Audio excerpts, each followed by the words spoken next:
Hi, Maria Savio. So I wanted you to consider something.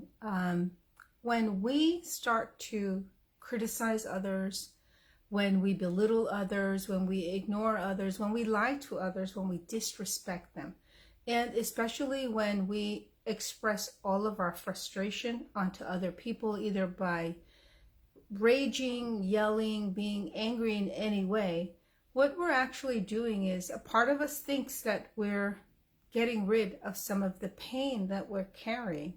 But what we're doing is we're adding more shame and more guilt to ourselves. And adding shame and guilt does not empty out the pain that we have. It pushes it further down. And the other thing that we're doing is that there's a part of that action that is a confirming that we're not good enough. And what we need to do is start acting with greater kindness to ourselves. That kindness is not mistreating other people, not saying no so that we can say yes to ourselves.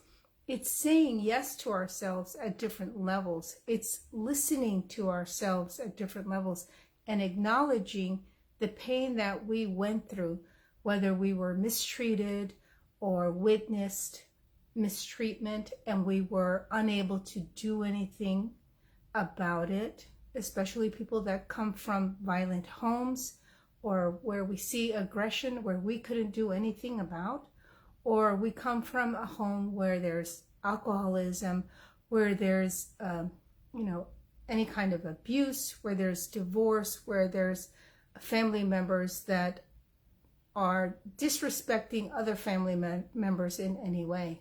So in order for us to empty out the pain that we have to create greater kindness to ourselves. And sometimes kindness comes in a form of journaling, exercising, speaking to someone else, acknowledging how helpless you felt, and other things. So look to see what pain you're trying to express when you are criticizing other people, when you're unkind, when you're raging, when you're angry, when you see a misjustice and you think of all of the rage or you feel all of the rage. Acknowledge that there were moments that you were helpless.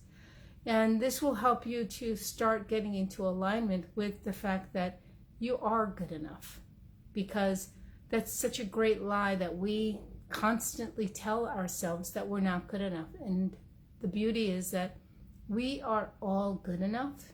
It's just that we all need to look deeper into ourselves and allow ourselves to acknowledge that we are good enough, but that things that happen to us, events and circumstances that happen to us, had nothing to do with the fact whether we were good enough or not good enough, because we've always been good enough. I hope this helps. Again, if you have any questions, please reach out.